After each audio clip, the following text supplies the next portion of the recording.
India से पैसा लूट लूट के ब्रिटेन ने नॉर्थ अमेरिका और यूरोप में इन्वेस्ट किया। वहां पे रेलवेज, रोड, फैक्ट्रीज बनवाई। कॉलोनियलिज्म के टाइम पे जितनी भी वॉर ब्रिटेन ने लड़ी, चाहे वो फर्स्ट वर्ल्ड वॉर हो, चाहे वो सेकंड वर्ल्ड वॉर हो, इन सब का खर्चा उन्होंने इंडिया के ऊपर डाल दिया और फिर उसको कर्ज दिखा के सालों तक यहां से रेवेन्यू और इंटरेस्ट लेता रहा। तो अगली बार जब आप हॉलीवुड मूवी देख के ताली बजाना जिसमें एक महान ब्रिटिशर हिटलर से शूरवीरों की तरह लड़ रहा है, तो इस बात का जरूर ध्यान रखिएगा कि उस लड़ाई का जो खर्चा है वो आपके पूर्वजों की कमर तोड़ के निकाला गया था। आज की डेट में सबको सिखाया जाता है कि यूरोप और अमेरिका के देश इसलिए एडवांस बने क्योंकि वो बहुत ही इनोवेटिव थे। हमारे यहाँ से भी जो लोग बाहर पढ़ने जाते हैं या बाहर के राइटर्स को पढ़ते हैं, वो इस चीज को बड़ी आसानी से मान लेते हैं कि ये लोग हमसे ज्यादा इनोवेटिव हैं। लेकिन देखिए, जो असली हिस्ट्री है ना, वो ना तो इंडियन स्टूडेंट्स को पढ़ाई जाती है और ना ही ब्रिटिशर्स के बच्चों को पढ़ाई जाती है। आज की डेट में पूरा वेस्ट जो है ये फ्री ट्रेड की बहुत बात करता है, लेकिन Cambridge economic history of India में एक भी शब्द मेंशन नहीं किया इन्होंने कि ईयर 1700 से 1846 के बीच में एशियन टेक्सटाइल के खिलाफ इन्होंने कितनी कड़ी पॉलिसी अपना रखी थी। अगली बार आपके सामने अगर कोई वेस्ट कंट्रीज का महिमा मंडन करे तो उससे ये जरूर पूछिएगा कि ईयर 1765 से लेके 1945 तक इंडिया की जो एक्सपोर्ट सरप्लस अर्निंग थी उसका क्या किया इन्होंने। ये सारी चीजें ये लोग लिखते क्यों नहीं अपनी बुक्स में। आजादी के बाद इवन आज की डेट तक इंडिया जिन दिक्कतों में फंसा हुआ है उनमें से ज्यादातर का जो सेंटर है वो ब्रिटिश राज ही है। चाहे वो हमारा करप्ट सिस्टम हो, इनफेक्टिव जुडिशियल सिस्टम हो, पुलिस का अत्याचार हो या फिर रिलीजन का इशू हो। एक कहावत है कि चोरी का पैसा मोरी से निकलता है। ब्रिटिशर्स इतना पैसा लूट के ले गए, लेकिन आज की डेट में इनकी इकोनॉमी फटेहाल हो गई है। वहीं इंडिया इतना पैसा लुटवाने के बाद भी दोबारा से ट्रैक पे आ रहा है। और रही बात ईस्ट इंडिया कंपनी की, तो आज की डेट में एक इंडियन संजीव मेहता ने इसको खरीद लिया है और आज की डेट में ये कंपनी लग्जरी टी, कॉफी वगैरह ये सब बनाती है। ईस्ट इंडिया कंपनी जहां भी लड़ाई करती थी या फिर लड़ाई में इन्वॉल्व होती थी तो उस पर फाइन लगाती थी। उनका ये कहना था कि तुम्हारी बेवकूफ़ी की वजह से लड़ाई करनी पड़ी है और इस लड़ाई में हमारा इतना खर्चा हुआ है, तो ये जो पैसा है ये आपको देना पड़ेगा। ये सारा पैसा ये खजाने से या फिर टैक्स रेवेन्यू सिस्टम जो होता था उसमें से निकालते थे। ईस्ट इंडिया कंपनी कई तरीके से एग्रीमेंट करवाती थी और एग्रीमेंट ना पूरा होने पर टैक्स के ऊपर पूरा कंट्रोल ले लेती थी। इस पूरी लड़ाई को बैटल ऑफ प्लासी कहा जाता है और इस लड़ाई के बाद ब्रिटिशर्स को समझ में आ गया था कि असली कमाई तभी हो पाती है जब पॉलिटिकल कंट्रोल होता है, क्योंकि जब इनके पास पॉलिटिकल कंट्रोल आया तो पूरा का पूरा टैक्स इनके पास आ रहा था और जिस तरीके से ट्रेड करना चाहते थे उस तरीके से कर रहे थे। तो इसके बाद ब्रिटिशर्स ने पैसे वगैरह देके लोकल लोगों को भी अपनी आर्मी में रखा और इंग्लैंड से और आर्मी भी मंगवाई और पैसा इनके पास जरूरत से ज्यादा हो गया था, तो जहां पे जरूरत पड़ती थी वहां पे राजा वगैरह को पैसे देके अपनी तरफ कर लेते थे। बैटल ऑफ प्लासी के बाद ये सारा जो एरिया था ये ब्रिटिशर्स के कंट्रोल में आ गया था। अब इसके बाद ईयर आता है 1764 और उस टाइम पे जो ब्रिटिशर्स ने बंगाल का नवाब बना के रखा था उनके ऊपर भी आम जनता से बहुत प्रेशर आने लगा था, क्योंकि ईस्ट इंडिया कंपनी बहुत ज्यादा पैसे और रिसोर्सेज ले रही थी बंगाल का, तो इससे लोगों का भी बहुत प्रेशर बन रहा था। तो इन सारी चीजों की वजह से बंगाल के जो नवाब थे वो अवध के नवाब और Mughal emperor east India company के खिलाफ लड़ाई शुरू कर देते हैं। इसको बैटल ऑफ बक्सर भी बोला जाता है, लेकिन यहाँ पे भी इनकी कोऑर्डिनेशन सही नहीं थी, तो ये लड़ाई भी ईस्ट इंडिया कंपनी से लोग हार जाते हैं। इसके एक साल बाद 1765 में ट्रीटी ऑफ इलाहाबाद हुई, जिसमें रॉबर्ट क्लाइव जो थे उन्होंने खुद को बंगाल का गवर्नर और कमांडर ऑफ चीफ घोषित कर दिया था और इसके साथ साथ जितने भी दीवानी राइट्स थे ईस्ट इंडिया कंपनी ने खुद के पास रख लिए थे। मतलब कि बंगाल के अंदर अब जितना भी रेवेन्यू कलेक्ट होगा उस सब पे ईस्ट इंडिया कंपनी का हक होगा। इस पूरे गेम को अगर मैं बहुत ही सिंपल तरीके से समझाऊं, एक एग्जांपल समझाऊं, जैसे अभी हमारे यहाँ क्या होता है कि गवर्नमेंट टोल प्लाजा का जो कलेक्शन होता है वो प्राइवेट कंपनी को दे देती है कि आप जितना मर्जी टोल कलेक्ट करो, बस साल का एक फिक्स अमाउंट हमें दे देना और उसका मेंटेनेंस वगैरह सब आपको देखना होगा। लेकिन अगर ऐसा मान लो कि आप ये जो टोल कलेक्टर है ये बहुत ज्यादा पावरफुल हो जाए, जो सरकार के हेड हैं उनको किडनैप कर लें या मार दें या उनको किसी तरीके से कन्विंस कर लें अपनी तरफ, और ये जितने भी ठेके हैं इन सबकी जो पेमेंट आ रही है वो अपने पास रख लें और गवर्नमेंट को कुछ भी देना बंद कर दें और उसके बाद मन चाहा टोल कलेक्ट करने लगे और फिर सड़क बनवाना हो, उसको रिपेयर करवाना हो, उसके लिए मना कर दें और लोगों को बोलें कि ये तो सरकार का काम है। ऐसा ही ईस्ट इंडिया कंपनी भी कर रही थी। इन्होंने बिहार, उड़ीसा और बंगाल से इतना ज्यादा टैक्स कलेक्ट किया कि कुछ बचा ही नहीं। ईयर 1770 में बिहार और बंगाल में अकाल पड़ गया था। 70 लाख से 1 करोड़ लोगों की डेथ हो गई थी। अब आप बोल सकते हो कि अकाल तो नेचर की वजह से होता है, लेकिन इसका मेन रीजन जो था उसके पीछे ईस्ट इंडिया कंपनी की अग्रेसिव पॉलिसी थी। और जब इस भूखमरी से लोग मर गए थे तो जो मरे हुए लोग थे उनका जो टैक्स बनता था वो जिंदा लोग जो थे उनसे कलेक्ट किया गया और जो गेहूं वगैरह भी बचा था उन सबको भी अपने पास रख लिया। लोग भूखमरी से मरे उस एरिया में। बंगाल जो था वो इतना प्रॉस्पेरस रीजन था, इन्होंने लूट लूट के वहां पे भूखमरी फैला दी थी और लूटने के बाद ये सारा पैसा जो ईस्ट इंडिया कंपनी थी आराम से ब्रिटेन में पहुंचा देती थी और खुद और स्ट्रॉन्ग डे बाय डे होती जा रही थी। बैटल ऑफ बक्सर के बाद ये सब एरिया ब्रिटिश के कंट्रोल में आ गया था। नॉर्थ इंडिया में पूरी तरीके से ब्रिटिशर्स का कब्जा हो चुका था, लेकिन इनकी ग्रीड जो थी वो खत्म नहीं हो रही थी।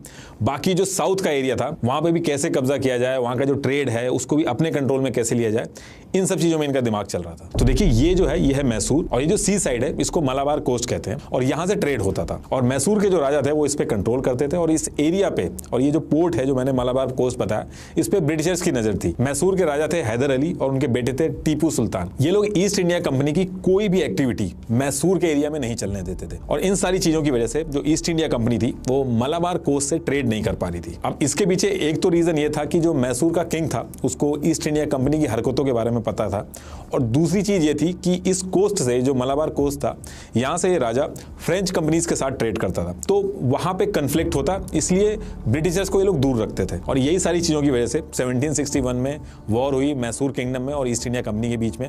इसमें हैदर अली ने ईस्ट इंडिया कंपनी को बुरी तरीके से हरा दिया। फिर 1780 में फिर से वॉर हुई, इसमें फ्रेंच ने भी मदद की थी। तो हैदर अली, उनके बेटे थे टीपू सुल्तान, और इस वॉर के बीच में ही हैदर अली की डेथ हो जाती है। तो उसके बाद टीपू सुल्तान राजा बनते हैं, और ईयर होता है 1783। अब क्योंकि ये सारा लड़ाई के बीच में हुआ था, तो इस पर्टिकुलर लड़ाई में टीपू सुल्तान के हाथ से काफी एरिया निकल जाता है जो कि ईस्ट इंडिया कंपनी को चला जाता है। उसके बाद एग्रीमेंट हो जाता है। लेकिन टीपू सुल्तान को पता था कि ये लड़ाई जो ईस्ट इंडिया कंपनी से है ये दोबारा फिर से होगी, और इस बार वो तैयारी करना शुरू कर देते हैं। टीपू सुल्तान एक मॉडर्नाइज्ड टेक्नोक्रेट थे, वो फ्रेंच से नए नए वेपन इंपोर्ट करने लगे और अपनी आर्मी को काफी मॉडर्नाइज किया। और इधर ईस्ट इंडिया कंपनी भी प्लान कर रही थी टीपू सुल्तान के ऊपर अटैक करने का, और इस बार जब अटैक करती है ईस्ट इंडिया कंपनी, मराठा और हैदराबाद के जो निजाम थे उनसे सपोर्ट लेती है और उसके बाद हमला करती है।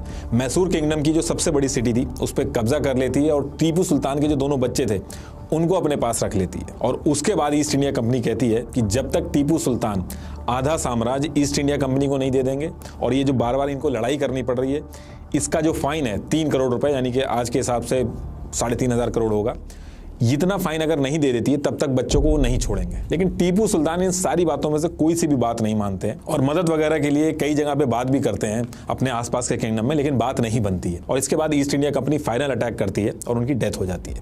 ईस्ट इंडिया कंपनी ने टीपू सुल्तान के खजाने से लगभग 2 मिलियन यूरो, आज की डेट का अगर हम हिसाब लगाएं तो 1800 करोड़ का गोल्ड होगा, ये लिया था। ज्वेलरी, बाकी वैल्यूएबल आइटम लूटे। इसके बाद ईयर 1803 में ईस्ट इंडिया कंपनी ने मुगल कैपिटल दिल्ली पे भी कब्जा कर लिया, और तब तक मुगल सल्तनत एकदम खत्म भी हो चुका था।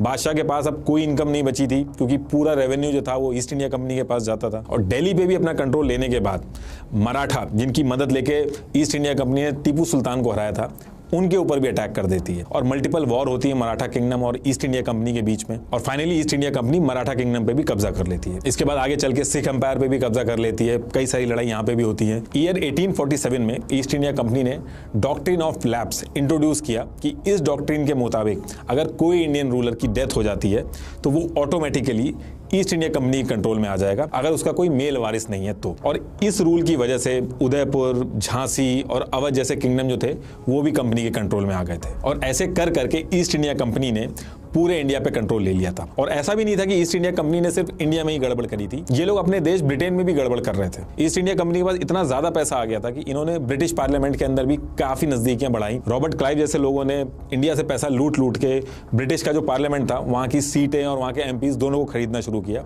और पैसा खिला खिला के इन्होंने गवर्नमेंट के साथ मिलकर कई सारे प्रोजेक्ट अपने हिसाब से चलवाए। लेकिन धीरे धीरे ब्रिटिश गवर्नमेंट को भी ये चीज समझ में आने लगी, और कुछ टाइम के बाद कंपनी के ऊपर पार्लियामेंट्री इन्वेस्टिगेशन बैठ जाती है, और कंपनी के ऊपर इनसाइडर ट्रेडिंग और ब्राइबरी के केस लगते हैं, और इस कंपनी को हटा दिया जाता है। अब इसके बाद ईयर 1858 में British government of India act लेके आती है, जिसके बाद इंडिया जो था, जिसको ईस्ट इंडिया कंपनी इधर उधर तरीके से ट्रेड कर रही थी, इंडिया को ब्रिटिश एम्पायर का पार्ट बना देती है। अब इस एक्ट के आने के बाद ईस्ट इंडिया कंपनी की जो पावर थी उनको खत्म कर दिया गया। अब डायरेक्टली जो ब्रिटिश गवर्नमेंट थी वो इंडिया को कंट्रोल कर रही थी, और ब्रिटिश क्राउन ने इंडिया के पूरे एडमिनिस्ट्रेशन को टेक ओवर कर लिया। और इससे पहले ईस्ट इंडिया कंपनी की जितनी भी टेरिटरी थी, रेवेन्यू, पोजेशन, सब कुछ ब्रिटिश क्राउन के अंडर में आ गया था। देखिए, अगर शॉर्ट में समझाऊं तो ईस्ट इंडिया कंपनी ने एक प्लान तरीके से डाका डाला था। इन्होंने जितनी भी जीत हासिल करी सब धोखेबाजी, रिश्वत और फर्जी डॉक्यूमेंट्स बना के करी। जिनके साथ भी अलायंस किया इन्होंने, उनको खुद ही बाद में जाके मारा। पहले ईस्ट इंडिया कंपनी आई, जब पूरा प्लेटफॉर्म तैयार हो गया तो ईस्ट इंडिया कंपनी को हटा दिया गया और ब्रिटिश गवर्नमेंट पिक्चर में आ जाती है, और वो फिर इंडिया के ऊपर कंट्रोल करती है। ईस्ट इंडिया कंपनी और उसके बाद ब्रिटिश सरकार ने इंडिया की वेल्थ से $45 ट्रिलियन लगभग 200 साल में लूटा। अगर इसको आज के कॉन्टेक्स्ट में देखा जाए तो ब्रिटेन की अब की जीडीपी जो है वो $3 ट्रिलियन की है।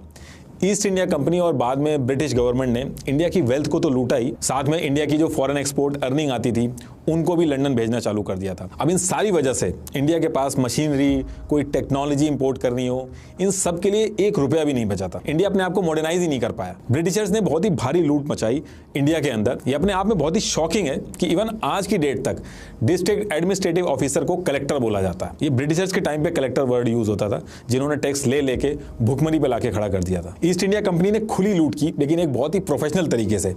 पहले इन्होंने आम जनता का टैक्स बढ़ा के 3 गुना कर दिया, फिर उनके ही टैक्स के पैसे से उनका ही सामान खरीदा और फिर आगे चल के ब्रिटेन में एक्सपोर्ट कर दिया। मतलब कि इतने सालों में ईस्ट इंडिया कंपनी ने जो भी इंग्लैंड में भेजा वो सब फ्री में भेजा, हमसे पैसे लेके हमसे ही खरीदा और फिर उसको उठा के अपने देश भेज दिया। अब एक आम किसान और आम जनता इस चीज को समझ ना पाए उस टाइम पे, इसलिए इन्होंने 2 डिपार्टमेंट बनाए थे। टैक्स कलेक्ट करने के लिए अलग से ऑफिस था, अलग डिपार्टमेंट था, और एक आम जनता से और किसान से सामान खरीदने के लिए अलग डिपार्टमेंट था, वो इनसे सामान खरीदता था ताकि ये सारी चीजें एथिकल लगे। आज भी अगर आप देखोगे तो इसको अलग अलग बिजनेस मॉडल से रिलेट करके इसको समझाने की कोशिश करते हैं, लेकिन असल बात यह है कि ये खुली लूट चल रही थी इंडिया के रिसोर्सेज की। सिर्फ कुछ ही इंडियंस थे जिनको फायदा हुआ, वो बस वही इंडियंस थे जिन्होंने इनकी लूट में दलाली की और इनके सामने झुक गए। इवन आज की डेट में अगर आप कुछ बिजनेस हाउसेस की हिस्ट्री पढ़ोगे जो लंबी लंबी बातें करते हैं कि हमारे ये बिजनेस मॉडल था, हमने इस तरीके से अपना बिजनेस बनाया, असल में सारे उस टाइम पे अंग्रेजों की दलाली करते थे। आज की डेट का पूरा ये जो मॉडर्न कैपिटलिस्ट ग्लोबल सिस्टम है वो इसी लूट पे बना हुआ है।